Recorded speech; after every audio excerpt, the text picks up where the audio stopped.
రత్న గారు కువైట్ నుంచి ఈ విధంగా అడుగుతున్నారండి. వారి బంధువులలో కొంతమంది మీరు మంచి పాస్టర్ గారి చేత బాప్తిసం తీసుకోలేదు. ఆయన పూర్తిగా మీకు ముంచి బాప్తిసం ఇవ్వలేదు. అందుకే మీ భర్త భక్తిలోనూ, ఆత్మీయతలోనూ సరిగ్గా లేడు. కాబట్టి మీరు మరలా ఇంకొక మంచి పాస్టర్ గారి చేత మీ భర్తకి బాప్తిసం ఇప్పించండి అని అంటున్నారు. ఇప్పుడు మేము ఏం చేయాలని సహోదరి ప్రశ్న అడుగుతున్నారండి. యేసయ్యను రక్షకుడిగా నమ్మిన తర్వాత బాప్తిసం తీసుకుంటే సమస్య లేదు. వారు ప్రభువుని నమ్మి మారుమనసు పొంది యేసునందు విశ్వాసం ఉంచి బాప్తిసం తీసుకున్న తర్వాత దేవుని మార్గంలో జీవిస్తున్నప్పుడు కొంతమంది ఆ దేవుని వాక్యం నుండి తప్పిపోతుంటారు. వాళ్ళ కోసం ప్రేయర్ చేయండి, తప్పిపోకుండా దేవునితో ఉండాలని, సహవాసం కలిగి ఉండాలని. అపోస్తలుల 2వ అధ్యాయం 42వ వచనంలో బాప్తిసం అయిన తర్వాత అపోస్తలుల బోధ యందు, సహవాసమందు, విరచట యందు, ప్రార్థించటందు ఎడతెగకుండాలని ఈ సహవాసంలో కొనసాగాలి. ఆత్మీయ సహవాసం, సరైన వాక్యం వినడం, ప్రార్థనలో. బాప్తిజాలు ఎన్ని మార్లు తీసుకున్నా మనిషిలో మార్పు రాదు. మీకు తెలుసా విషయం? బాప్తిజం అనేది క్రీస్తు నా ప్రభు, నా రక్షకుడు, నా ఆత్మకు రక్షకుడు ఆయనే అని నేను ఒప్పుకుంటున్నాను, నా మనస్ఫూర్తిగా నమ్మి నేను బాప్తిజం తీసుకుంటున్నాను అని చెప్పి నీటిలోకి వెళ్ళి బాప్తిజం తీసుకుంటారు. ఓకేనా? ఆ తర్వాత నుండి ప్రభుని వెంబడిస్తూ తన హృదయంలో దేవుని ఎంత ప్రేమిస్తూ ఎంత వాక్యానికి విధేయులవుతున్నారో అంత మార్పు వస్తుంది. పిండి కొద్ది రొట్టె, వాక్యానికి ఎంత విధేయులైతే అంత మార్పు వాళ్ళు ఉంటుంది. కాబట్టి బాప్తిసాలు ఎన్నిసార్లు ముంచినా మార్పు లేని వాళ్ళు బోల్డ్ మంది ఉన్నారు. సో బాప్తిసం 10 సార్లు తీసుకుంటే బాగుంటారు, ఒకసారి తీసుకుంటే బాగుండరు.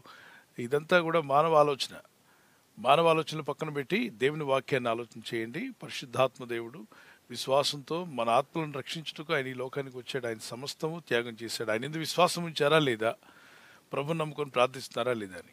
ఓకే, యేసు నా ప్రభు, ఆయన నేను వెంబడించడానికి నేను తీర్మానం చేసుకున్నాను అనడానికి ఒక ప్రమాణం లాంటిది అనుకోండి, ఒక నిబంధన. బాప్తిసం నీటిలో మునిగి నీటి మూలంగా జన్మించి ప్రభుని వెంబడిస్తున్నారు. ఓకే, దానిలో రకరకాల బాప్తిసాలు చాలామంది తీసుకొచ్చారు వాళ్ళ యొక్క డినామినేషన్ యొక్క బ్యాక్గ్రౌండ్ బట్టి.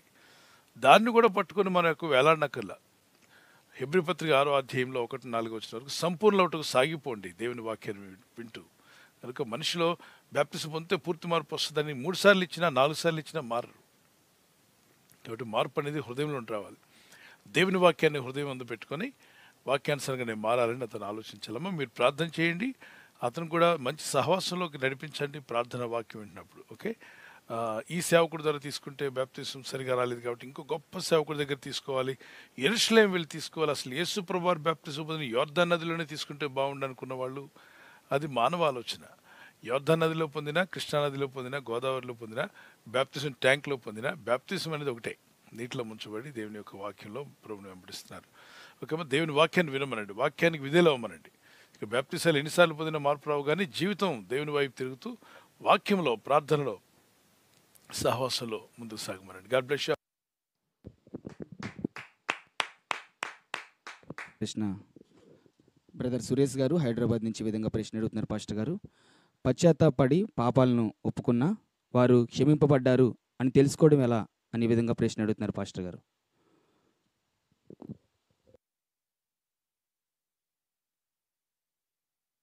పశ్చాత్తాపడి పాపాలు ఒప్పుకున్నప్పుడు ఆ వ్యక్తిలో ఒక భారంతో ప్రార్థన చేస్తూ ఉంటాడు. ప్రార్థన చేస్తూ ఉండగా కొద్ది నిమిషాల తర్వాత ఒక విధమైన ఆనందం కలుగుతుంది, సంతోషం కలుగుతుంది.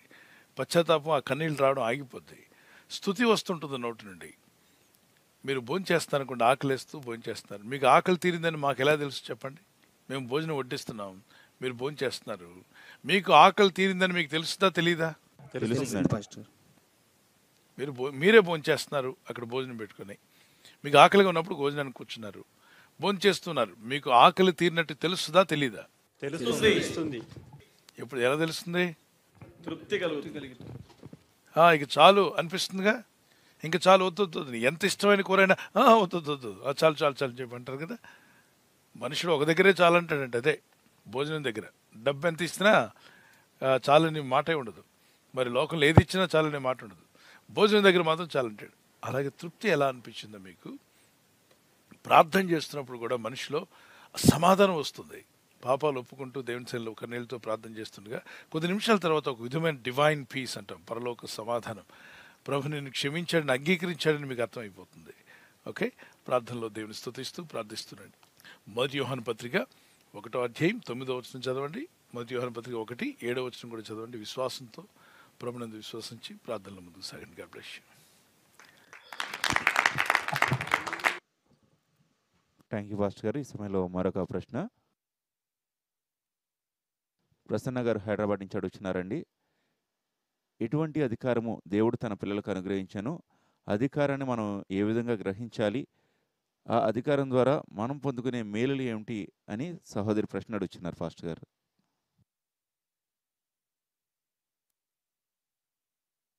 యోహాను సువార్త 1:12 జాన్ చాప్టర్ 1:12 అక్కడ ఏముందంటే స్పష్టంగా ఆయనను ఎందరు అంగీకరించరు ఆయన నామందు విశ్వాసం ఉంచు వారందరికీ ఆయన పిల్లలకుటకు దేవుని పిల్లలకుటకు అధికారం అనుగ్రహించాడు. He has given authority to become Sons of God.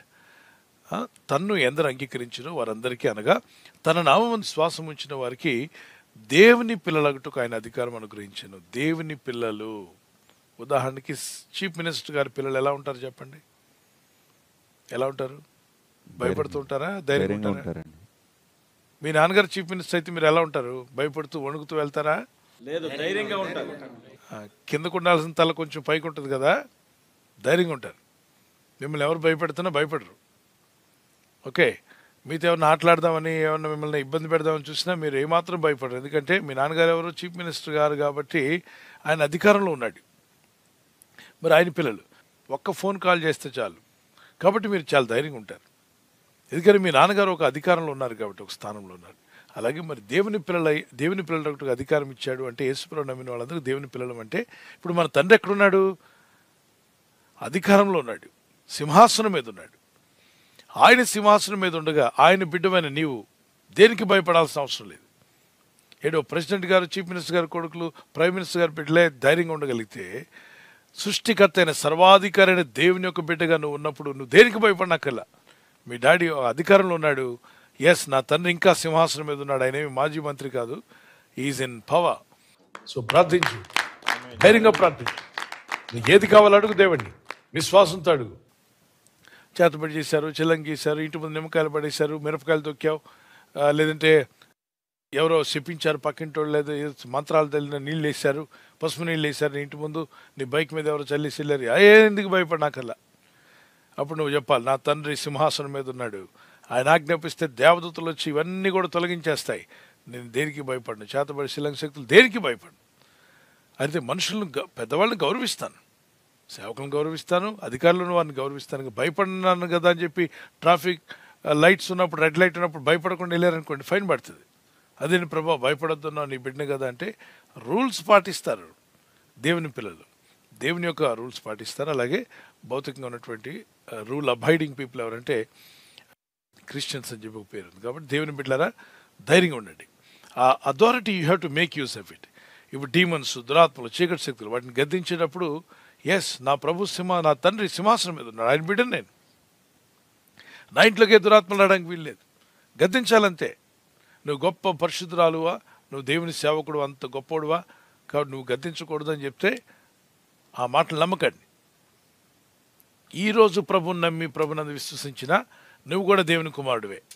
ఇప్పుడు 10 మంది పిల్లలు ఉన్నారు కూడా తండ్రి గారికి, పెద్దోడుకున్న అధికారం చిన్నోడుకు ఉండదా? చెప్పండి. ఆ ఇంట్లో వాళ్ళ నాన్నగారి దగ్గరికి వెళ్ళి మాట్లాడడానికి చిన్నోడికి ఒక అధికారం, పెద్దోడికి ఒక అధికారం ఉంటుందా? అందరికీ ఒకే సమానంగా ఉంటుందా? సమానంగా ఉంటుంది. ఎవరికి ఇచ్చిన పని, పెద్దోడికి ఎక్కువ పని చేయాలి, చిన్నోడికి తక్కువ పని చేయాలి. ఇప్పుడే పుట్టొచ్చినాడు తక్కువ అంటే పని లేకపోయినా వాడు ఆడుకుంటూ ఉంటాడు. కానీ వాడికి కూడా అధికారం ఉందా లేదా? అధికారం ఉంది. అలాగనే పెద్దవాడు అంటే సేవకులు ముందుగా దేవుడు పిలుచుకున్నాడు, వాళ్ళకి సేవ బాధ్యతలు అప్పగించాడు అని చెప్పి నువ్వు ఇప్పుడే పుట్టావు కాబట్టి నువ్వేం తక్కువేం కాదు వాళ్ళతో పోల్చుకుంటే. వాళ్ళు దేవుని సేవకులే, నువ్వు కూడా దేవుని బిడ్డవే, మనమంతా దేవుని పిల్లలమే. కాబట్టి మీరు గద్దించవచ్చు, దురాత్మలను గద్దించవచ్చు, దెయ్యాలను గద్దించవచ్చు, యేసునామములో గద్దించి భయపడకుండా ఉండండి. ఎందుకంటే ఆల్వేస్ రిమెంబర్, నా తండ్రి సింహాసనం మీద ఉన్నాడు, నేను ఆయన బిడ్డను. Amen. Praise the Lord. God bless you.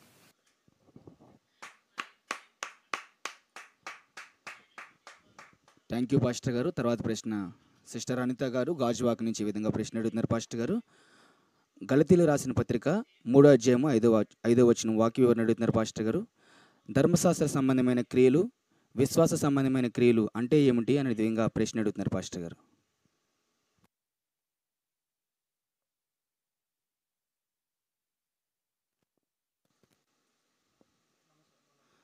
ప్రశ్న మరొకసారి పాస్టర్ గారు.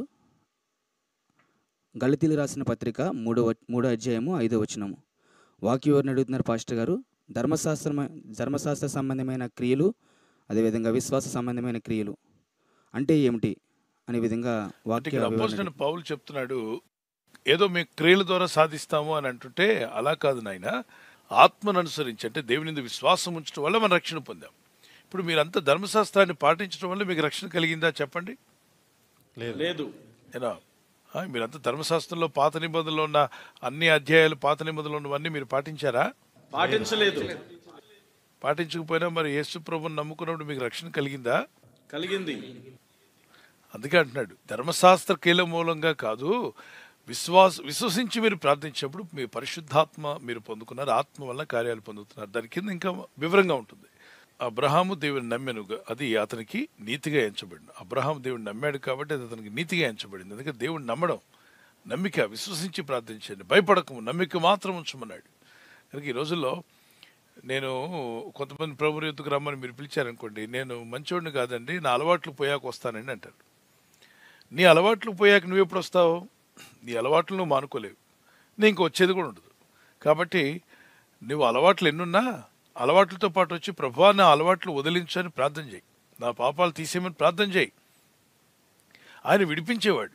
అలా కాకుండా నేను విడిపించుకొని వస్తా అంటే నువ్వెప్పుడు విడిపించుకుంటావు? అది నీ వల్ల కాదని నేను పట్టుకున్న దయ్యాలు వదిలిపెట్టకు. కాబట్టి నేను విడిపించే దేవుని ఎదుగు వచ్చేసే సిగరెటో తాగుడో మరొకటి ఉండొచ్చు. అవన్నీ మానుకునే నేను వస్తానంటే నువ్వు మానేది లేదు, నువ్వు వచ్చేది లేదు. కాబట్టి అనవసరం టైం వేస్ట్. వెంటనే ప్రభు పదాల మీద పడు, ప్రభువా నేను ఏదో అలవాటు పడిపోయి నన్ను విడిపించు అని ప్రార్థన చేస్తే దేవుడు కనికరించి విడిపిస్తాడు విశ్వాసం ద్వారా. కొందరు ఏమంటారంటే ఆ పని చేయాలి, ఈ పని చేయాలి. పాత నియమం ప్రకారంగా శనివారం మీరు నిన్న ఒక ప్రశ్న కూడా అడిగింది ఒక కుమార్తె, శనివారం అంటే మరి విశ్రాంతి దినం అంటే ఆ శనివారమా ఆదివారం అని చెప్పి.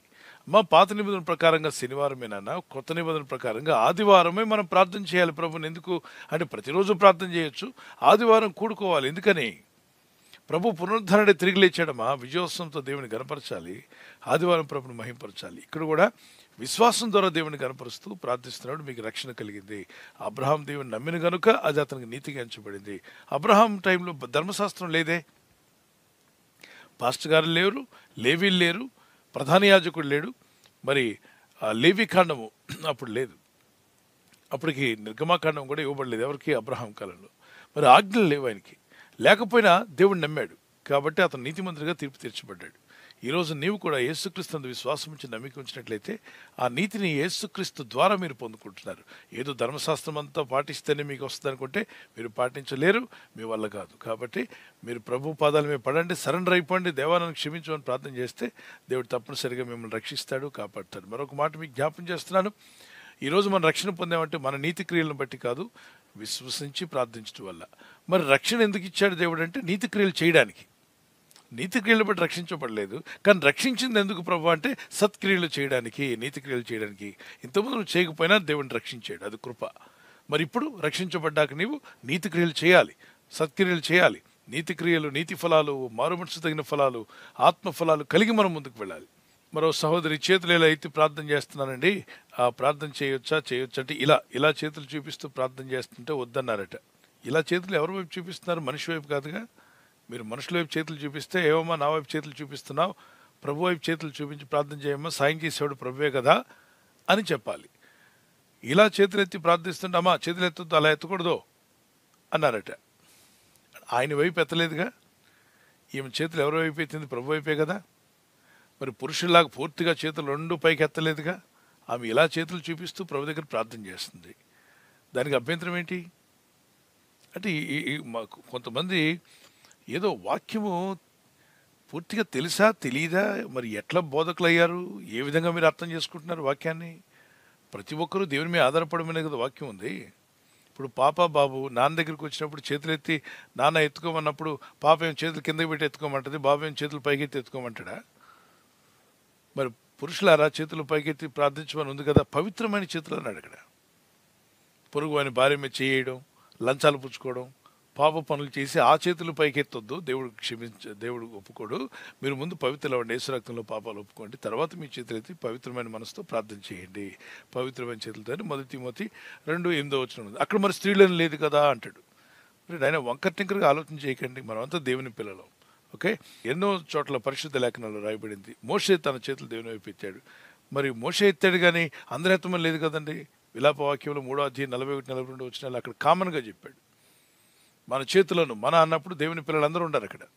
ఆకాశమందున్న దేవుని తట్టు మన హృదయమును మన చేతులను ఎత్తుకుందాము. మన అన్నాడు. మన అన్నప్పుడు అక్కడ స్త్రీలు ఉన్నారు, పురుషులు ఉన్నారు. ఆకాశమందున్న దేవుని తట్టు మన హృదయమును మన చేతులను ఎత్తుకుందాము. పూర్తిగా చేతులు ఎత్తడానికి వాళ్ళకి వస్త్రాలు అవన్నీ ఇబ్బందిగా ఉండొచ్చు, కాబట్టి వాళ్ళు ఈ విధంగా చేతులు పెట్టి ప్రార్థన చేస్తారు. దానికి తప్పేంటి?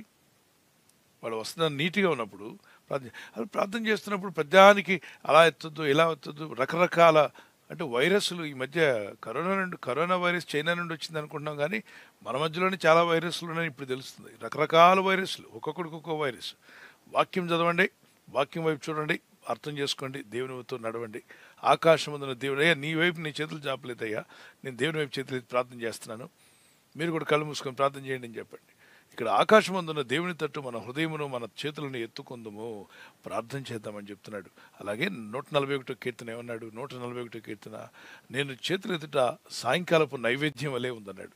చేతులు ఎత్తుట సాయంకాలపు నైవేద్యం వలె ఉంది. నా ప్రార్థన ధూపం వలను నేను చేతులు ఎత్తుట సాయంకాలపు నైవేద్యం వలను నీ దృష్టికి అంగీకారం లగును గాక. ఏమన్నాడు? నా ప్రార్థన ధూపం వలను నేను చేతులు ఎత్తుట సాయంకాలపు నైవేద్యం. అంటే నైవేద్యం పెడుతుంటారు చాలా మంది. మన నైవేద్యం పెట్టాకర్లా, మన కరంలీల అయితే ప్రార్థించడమే దేవునికి నైవేద్యం పెట్టినట్టు. దేవునికి స్తోత్రం. హల్లెలూయా. నీ దృష్టికి అంగీకారం లగును గాక. God bless you.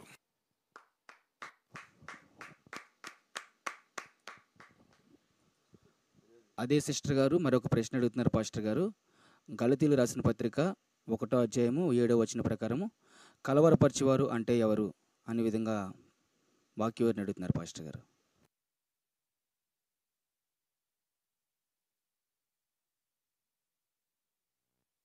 కలవరపరిచేవారు ఎవరంటే, ఏదైతే దేవుని వాక్యం సత్యమైన వాక్యం ఉందో దాన్ని పక్కకి నెట్టి కొత్త వాక్యాలు, ఏదో కొత్త బోధన తీసుకొచ్చి ఇలా కాదు అలా ఉంది, అలా కాదు ఇలా ఉంది. అది ఇన్ని సంవత్సరాల నుండి మనం ప్రార్థన చేస్తూ దేవుని వెంబడిస్తుంటే కొత్తగా ఒకడు వచ్చి అంటాడు, హెబ్రీ భాష నేర్చుకుని బైబిల్ చదివినోడే పరలోకానికి వెళ్తాడు, వాడు కలవరపరిచేవాడు. గ్రీక్ భాష నేర్చుకోకుండా కొత్త నిబంధన చదివినోడు పరలోకం వెళ్ళాడు అన్నాడంటే వాడు ఒక కలవరపరిచే వైరస్ అనమాట. ఇప్పుడు గ్రీక్ భాష నుండి కొత్త నిబంధన, హెబ్రీ భాష నుండి పాత నిబంధన, లాటిన్ భాషలోకి తర్జుమా చేయబడ్డాయి, లాటిన్ నుండి ఇంగ్లీష్లోకి వచ్చాయి, ఇంగ్లీష్ నుండి తెలుగులోకి వచ్చాయి. ఇప్పుడు ఏమంటారంటే అసలు ఒరిజినల్ భాషల్లోకి వెళ్ళి చదివినోడే పరలోకం వెళ్తాడంటే వాడు పెద్ద వైరస్ అని అర్థం చేసుకోండి. చదువుకోనైనా నాలెడ్జ్ తెచ్చుకో. గ్రీక్ భాష నేర్చుకోవడం మంచిదే, హిబ్రూ భాష నేర్చుకో, కావాలంటే కొన్ని విషయాలు నేర్చుకోవడానికి ప్రయత్నం చేస్తే మంచిదంటే ఓకే, నేర్చుకో, తప్పలేదు. కానీ ఇన్నాళ్ళు ప్రార్థన చేస్తూ ఇన్ని తరాలు ప్రభుని క్రైస్తవులు దేవుని బిడ్డలు వెంబడించినప్పుడు ఈరోజు వచ్చి వాళ్ళంతా నరకానికి పోయారు, మీరు వెళ్ళాలంటే హిబ్రూ భాష నేర్చుకోమంటాడా? దీన్ని ఏమనాలి? పని పాట లేక మాట్లాడుతున్న మాటలు. దేవుని బిడ్డలారా, దేవుని వాక్యం నేర్చుకుంటే ఓకే, హిబ్రూ భాష నేర్చుకోండి, తప్పలేదు. ఎవరు ఇంట్రెస్ట్ ఉండి టైం ఉన్నవాళ్ళు. లేదా అందరి మీద దాన్ని అప్లై చేస్తావా? అందరూ నేర్చుకుంటూనే వెళ్తారని నో. అలాగే ఈ కలవరపరిచే వాళ్ళు కొందరు చూడండి, ఇప్పుడు వాక్యం వింటున్నారు మీరంతా కూడా. ఓకే, ఎంతోమంది బలపరచబడుతున్నా ప్రభు మనకి ఇచ్చిన ఈ అవకాశం నాకే కాదు మీకే కాదు మనందరం కూడా ఆయన దయ వల్ల పొందుకున్నాం, ఆయన కృప వల్ల. ఈ విధంగా ప్రభు కనెక్ట్ చేశాడు. దీన్ని విమర్శిస్తాడు ఒక వైరస్ ఉన్నాడు. ఏమంటాడంటే ప్రార్థనలు అంత అవసరమా అని. అప్పుడు మీరు అర్థం చేసుకోవాలి, వైరస్ బ్యాచ్ అని అనుకోండి, వీడు వైరస్ బ్యాచ్, వీడు వైరస్లో నెంబర్ 1 అని అనుకోండి. ఎందుకంటే ఉదయం సాయంత్రం ప్రార్థన చేయమని బైబిల్ చెప్తుంది. ప్రార్థన చేసే అవకాశం ఉంది, నువ్వు కూడా కావాలంటే చేసుకో. చేస్తున్న వాళ్ళని చెయ్యొద్దు, అది అవసరమా అంటున్నావు అంటే నీ యొక్క ఆలోచన ఏంటి? ప్రార్థనలు, ఆరాధనలు, వాక్యము, దేవునితో గడపడం ఇట్స్ అద్భుతమైన విషయం కదా. నువ్వు చేయలేకపోతే చేసేవాళ్ళని బట్టి సంతోషించు. ఇప్పుడు నేను చేయలేకపోతే చేసే వ్యక్తిని బట్టి నేను సంతోషించాలి. ఆ వ్యక్తిని పట్టుకొని విమర్శించి దూషిస్తూ ఆ ప్రార్థనలు ఒట్టిదే, వాక్యానుసారంగా ఉంటుంది, ఈ కలవరపరిచే రకాలు ఇవి. అలాగే దైవ సేవకుల ద్వారా అనేక ఆత్మలు రక్షించబడి దేవునిలో ముందుకు సాగుతుంటే సడన్గా ఒక వ్యక్తి వచ్చి లేదు దేవుడు నాకు రాత్రి బయలుపరిచాడు, మీరు వాక్యం వినొద్దు, ఉదయకాల ప్రార్థనలో పాల్గొనొద్దు, సాయంకాల ప్రార్థనలు అస్సలు వినొద్దు, బైబిల్ చదవద్దు అంటే కలవరపరిచేవాడు. కొత్త బోధలు తీసుకొచ్చేవాళ్ళంతా కలవరపరిచేవారు. చూడండి గలతీ 1:6-8 వచనాలు మీరు చదివితే కనిపిస్తుంది. అపోస్తలుడైన పౌలు అంటున్నాడు, అది మరి యొక్క సువార్త కాదు గాని క్రీస్తు సువార్తను చెరపగోరి మిమ్మల్ని కలవరపరచువారు కొందరున్నారు. క్రీస్తు సువార్తను చెరపగోరి మిమ్మల్ని కలవరపరిచేవాళ్ళు చాలామంది వచ్చారు. ఆ రోజుల్లోనే గలతీ సంఘంలోకి వస్తే ఈ రోజుల్లో సంఘాల్లోకి రారా? కలవరపరిచే బ్యాచ్ చాలామంది ఉన్నారండి. మన యూట్యూబ్లోకి వచ్చి మాట్లాడుతున్నారు, దూషిస్తూ ఉంటారు, హేళన చేస్తుంటారు. వాడు సువార్త చేయొచ్చుగా, వాడికి కూడా దేవుడు ఆ వాక్యం చెప్పమని ఇచ్చుంటే చెప్పి అనేక ఆత్మలు రక్షించవచ్చుగా. ఇప్పుడు క్రైస్తవులు ఉన్నదే 2% అని చెప్పి అంటున్నారు. మరి ఎన్నో కోట్ల మంది భారతదేశంలో కానీ విదేశాల్లో ఉన్నారు కదా రక్షణ లేని వారు. మరి వాడి దగ్గర మంచి సత్య సువార్త ఉంటే చెప్పి అందరు కోట్ల మంది రక్షించుకో, రక్షణ నడిపించు. ఈయన మంచోడు కాదు, ఆయన మంచోడు కాదు, ఆయన పోదొద్దు, ఈయన పోదొద్దు అంటే నువ్వు పెద్ద దరిద్రుడు అని అర్థం అవుతుంది. ఇలాంటి వాళ్ళు చాలామంది ఉన్నారమ్మా. కలవరపరిచేవాళ్ళు వీళ్ళే. దేవుని వాక్యాన్ని ఒకరు హల్లెలూయా చెప్పొద్దని ఒకడు, స్తోత్రములు చెప్పొద్దని మరొకడు, పరిశుద్ధాత్మ లేదని మరొకడు, ఆత్మ వరాలు అవసరం లేదని మరికొంతమంది, అసలు సువార్త చేయనక్కర్లేదంటే మరొక అతను. ఎందుకంటే దేవుడు ఆల్రెడీ ఏర్పరచుకున్నాడు. మనం దేవుని యొక్క ఏర్పాట్లో ఉంటే వచ్చేస్తాం రక్షణలోకి. మరి భార్య వచ్చింది, భర్త రక్షణ అంటే ఆయన ఏర్పాట్లో లేడమ్మా, కాబట్టి రాడమ్మా. ఇది కలవరపరిచేవాళ్ళు వీళ్ళు చెప్పేది.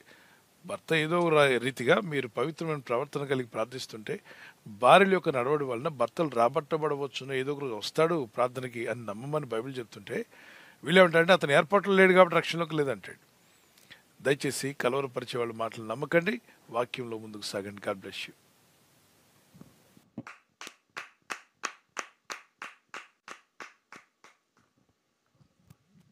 Thank you pastor garu. తర్వాత ప్రశ్న సహోదరి వాణి గారు గుంటూరు నుంచి అడుగుతున్నారండి.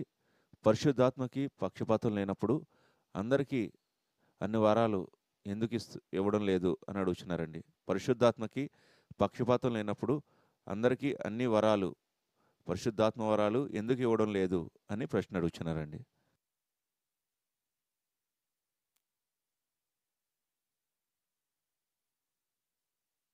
పరిశుద్ధాత్మకు పక్షపాతం లేనప్పుడు అన్ని వరాలు ఇవ్వచ్చు కదా, కొందరు కొన్ని వరాలు ఎందుకు ఇస్తున్నాడని చెప్పి ప్రజలు అడిగిన ప్రశ్న.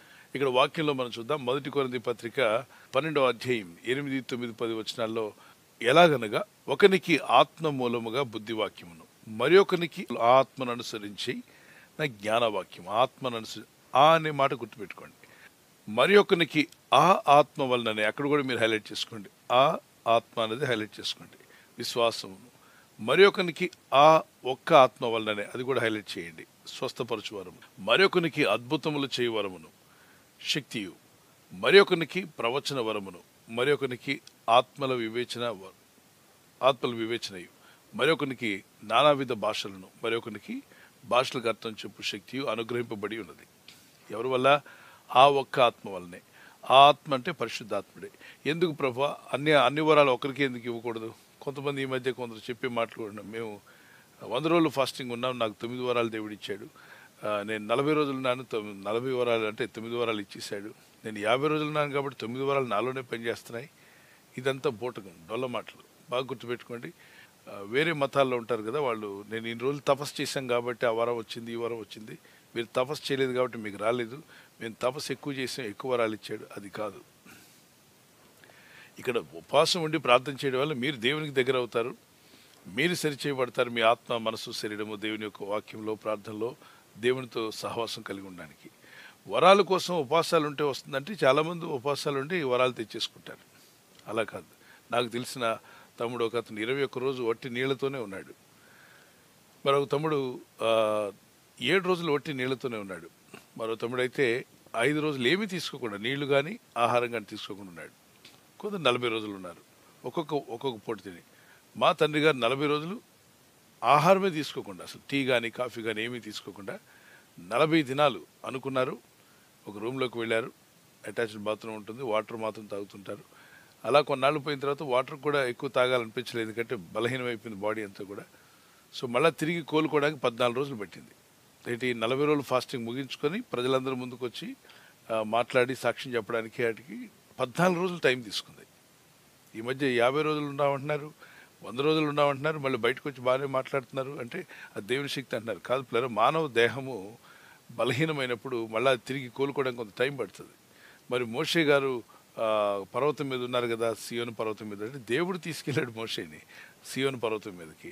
ఈ పాత నిబంధనలో ఉన్న పంచ గ్రంథాలు అంటే 5 ఆదికాండము నుండి నిర్గమాకాండము, ఆదికాండము, నిర్గమాకాండము, లేవికాండము, సంఖ్యాకాండము, ద్వితీయోపదేశకాండం అని 5 కాండాలు రాయించడానికి, అంతేకాకుండా దేవుడు మానవులకు ధర్మశాస్త్రం ఇవ్వడానికి అనేక విషయాలు మాట్లాడుతూ ఆయన మహిమలో ఉంచాడు ఆయన్ని. సో అది సూపర్ న్యాచురల్ అని చెప్పి అనుకోవచ్చు. ఇప్పుడు భౌతికంగా ఉన్నవాళ్ళు ఫాస్టింగ్ ఉంటే నాకు 9 వరాలు వస్తాయి, అలా కాదు. అలా అంటే తపస్సు చేసినట్టుగా, తపస్సు చేసి తెచ్చుకున్నట్టుగా అవుతుంది. No no no. మరి దేవుడు ఎందుకని ఆ వరాలు అట్లా ఇస్తున్నాడు పరిశుద్ధాత్ముడు అంటే, ఇప్పుడు సంఘం కట్టబడాలి, పరిచర్య జరగాలి. ఓకే, మీ నాన్నగారికి 100 ఎకరాల పొలం ఉంది. మనందరికి ఉదాహరణ, మా నాన్నగారికి, మనందరి నాన్నగారు అంటే మన తండ్రి గారికి 100 ఎకరాల పొలం ఉంది. నాకో పని ఇచ్చాడు, మీకో పని ఇచ్చాడు. మీకు ట్రాక్టర్ ఇచ్చాడు. ఎందుకు? ఇంటి చుట్టూ తిప్పుకోవడానికి, ఫ్రెండ్స్ ముందు ఫోజు కొట్టడానికా? చెప్పండి. కాదండి, ఎందుకు ఇస్తాడు ట్రాక్టర్? దున్నడానికండి, పొలం దున్నడానికి. 100 ఎకరాల పొలం ఉంది కాబట్టి నాకు కొన్ని ఎద్దుల్ని నాగళ్ళు ఇచ్చాడు, మీకేమో ట్రాక్టర్ ఇచ్చాడు. నేను ఎద్దులతో పొలం దున్నుతుంటే మీరు ట్రాక్టర్తో ఊరు తిరుగుతున్నారు అనుకోండి, మీ నాన్న అడుగుతాడా అడగడా? అడుగుతాడండి. ఇచ్చిన పని ఏంటి, నువ్వు ఎక్కడ తిప్పుతున్నావు, ట్రాక్టర్ ఎక్కడ ఉండాలి అంటాడు పొలంలో. మరి పొలం పని చేయకుండా ఊర్లో ఎందుకు తిరుగుతున్నావు అంటే ఆ ట్రాక్టర్ అక్కడ నుండి తీసేయబడుతుంది. ఇంకో మాటలు చెప్పాలంటే తండ్రి ఒక్కొక్కరికి ఒకరికి నాగలి ఎద్దులు, ఒకరికి ట్రాక్టర్, మరొకరికి పొలం పని, మరొకరికి పార పొలుగు ఇచ్చి నీళ్లు పట్టే విధంగా, మరి కొందరు కలుపు తీసే విధంగా, కొందరు చెట్టు కింద కాపలా ఉండేలాగా, మరికొందరు పిట్టలు పక్షులు వచ్చి వాటి మీద వాలకుండా రకరకాల వస్తువులు ఇచ్చాడు అనుకుందాం. ఈ పరికరాలన్నిటితో పొలం పని చేయడానికా, లేకపోతే మన కార్యక్రమాలు ఏమైనా చేసుకోవడానికా? పొలం పని చేయడానికండి. పొలమంతా కూడా బాగా పండాలి, పంటంతా ఇంటికి రావాలని చెప్పి ఇచ్చాడు. అలాగే ఒక్కడికే ట్రాక్టరు, నాగలు, ఎద్దులు అన్నీ ఇచ్చాడు అనుకోండి, వాడు చేయగలడా?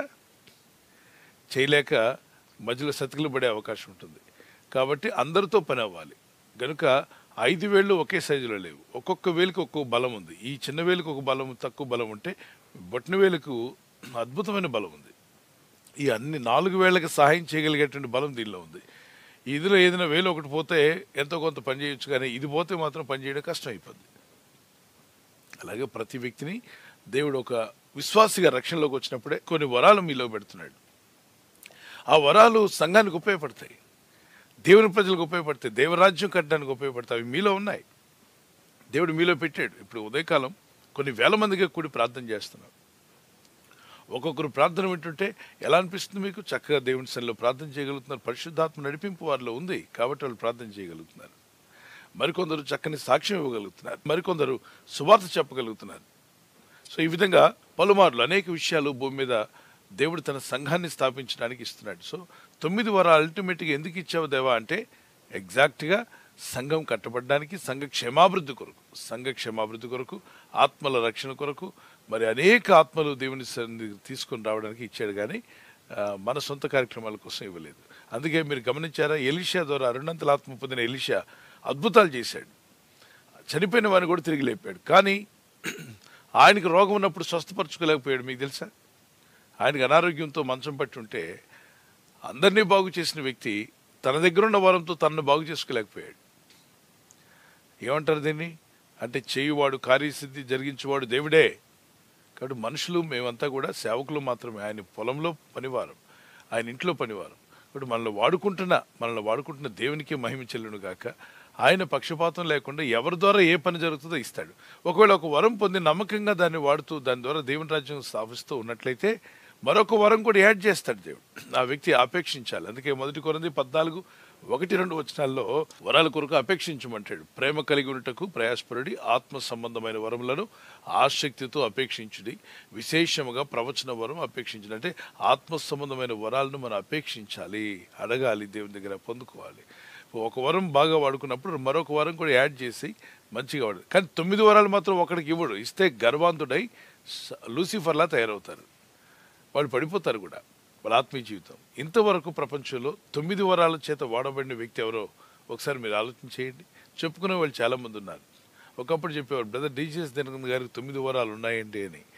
వారిని నేను పర్సనల్గా కలిసినప్పుడు వారు చెప్పింది, మాతో ఉన్నటువంటి యవన సేవకులందరితో కూడా మాట్లాడింది ఆ రోజుల్లో ఆయన బ్రతికున్నప్పుడు, నైనా వరాలు అద్భుతమైన వరాలు ఉన్నాయి, మీరు అడగండి, దేవుని దగ్గర పొందుకోండి, దేవుడు అందరికీ ఇస్తాడు పరిశుద్ధాత్ముడు. అయితే ఒక వరం ఖచ్చితంగా అడగండి అన్నాడు. ఏంటి ఆ వరం అని చెప్పి అడిగితే, అద్భుతములు చేయవరం, గిఫ్ట్ ఆఫ్ వర్కింగ్ మిరకల్స్ అన్నారు. గిఫ్ట్ ఆఫ్ వర్కింగ్ మిరకల్స్ మరి మీలో లేదా అని అడిగితే, నాకు గిఫ్ట్ ఆఫ్ హీలింగ్ ఉంది, కానీ గిఫ్ట్ ఆఫ్ వర్కింగ్ మిరకల్స్ కోసం నేను అడుగుతున్నాను దేవుణ్ణి. అది కావాలి మన భారతదేశంలో. చాలామంది ఆ మిరకల్స్ చూడాలనుకుంటున్నారు, అన్ని జనులు కదా. ఆ మిరకల్స్ కంటి ముందే జరిగితే ఎంతోమంది విశ్వసించే అవకాశం ఉంటుంది. ఆ గిఫ్ట్ ఆఫ్ వర్కింగ్ మిరకల్స్ కోసం దేవుణ్ణి అడగండి అని చెప్పిన. అంటే ఆయన హృదయంలో ఎప్పుడు నుండి ఒక వాంఛ ఉందట. ఏంటా వాంఛ అంటే గిఫ్ట్ ఆఫ్ వర్కింగ్ మిరకల్స్ జరగాలని. ఏమిటా గిఫ్ట్ ఆఫ్ వర్కింగ్ మిరకల్స్ అంటే కాళ్ళు లేనివాడు వస్తే ఆజ్ఞాపించినట్టే కాళ్ళు తయారవ్వాలి అక్కడికక్కడే. కన్నుగుడ్డు లేని వ్యక్తి వస్తే కన్ను చూపు బాగవడం కాదు, కన్నుగుడ్డు లేనటువంటి వాడు కన్నుగుడ్డు తయారవ్వాలి.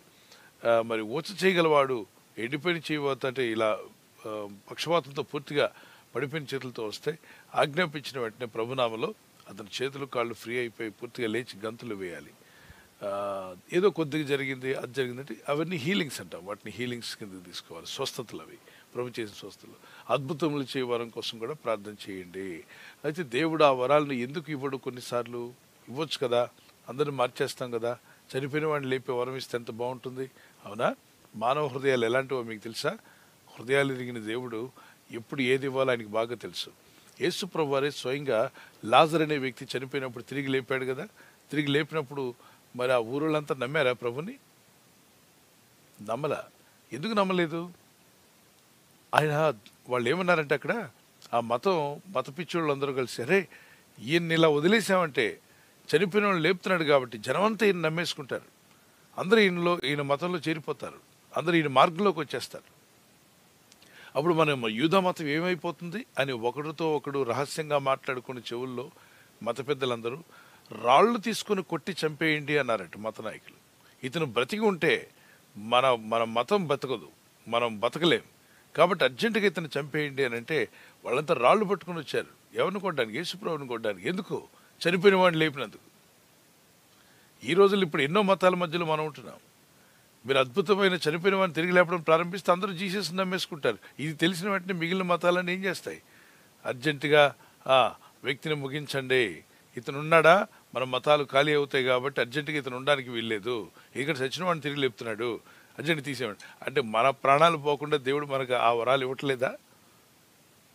సువార్త చెప్పండి నాయన, ఆత్మలు రక్షించండి. ఆల్రెడీ వాక్యం ఇవ్వబడింది. ఈ ఇవ్వబడిన వాక్యం ద్వారా నమ్మినవాడు రక్షణలోకి వస్తాడు, ఏర్పరచబడినవాడు. నమ్మనివాడు పోతాడు. కాబట్టి రక్షించబడాలనుకున్న వాళ్ళందరూ కూడా దేవుని వాక్యాన్ని అందుకొని రక్షణలోకి రావాలని. దేవుని బిడ్డలారా, దేవుని నమ్మడానికంటే గొప్ప ఏదో పవర్ ఉంటే నాకు కనబడితే నమ్ముతారంటాడే, కనబడితే నమ్మేది లేదు. కనబడకుండా ఉన్నా కూడా నమ్మితేనే నమ్మకం. కనబడేదాన్ని నమ్మనక్కర్లేదు. ఇప్పుడు నా చేతిలో మగ్గు ఉందని ఎంతమంది నమ్ముతారు? ఈ కప్పు ఉందని ఎంతమంది నమ్ముతున్నారు? చేయి చూపించండి. చూపించండి. చూస్తున్నారు కదా, చేయి చూపించారు. దేవదూత ఉందని ఎంతమంది నమ్ముతున్నారు? ఇప్పుడు మీరు చేతులు ఎత్తట్లే సరిగా. ఆగండి ఆగండి ఆగండి. దేవత ఉందని మీకు అనిపించిందా? కనబట్లేదే. మరి నా పక్కన దేవదూత ఉందని ఎంతమంది నమ్ముతున్నారు? యెహోవా యందు భయభక్తి గలవారి చుట్టూ దూత ఉండి కావలి ఉండి అన్నాడు కదా. నా పక్కన దూత ఉందని ఎంతమంది నమ్ముతున్నారు? చూస్తున్నారని అడిగల, నేను నమ్ముచున్నాను అడిగా. ఓకే, మరి కప్పు ఉందని ఎంతమంది చూస్తున్నారు? మీరంతా చూస్తున్నారు. కాబట్టి దీనికి నమ్మకం అవసరం. మరి దేనికి నమ్మకం అంటే కనబడనిది. నా పక్కన దేవదూత లేకపోయినా దూత ఉంది అని నేను నమ్మగలగాలి. దేవుడు కనబడకపోయినా అప్పుడు నమ్మకం కావాలి, దేవుడు ఉన్నాడు అని. కనబడేదానికి నమ్మకం ఏంటి? నా వెనక బుక్స్ ఉన్నాయని ఎంతమంది నమ్ముతున్నారు? ఏం డౌట్ ఉందా? బుక్ ఏమైనా తీయమంటారా?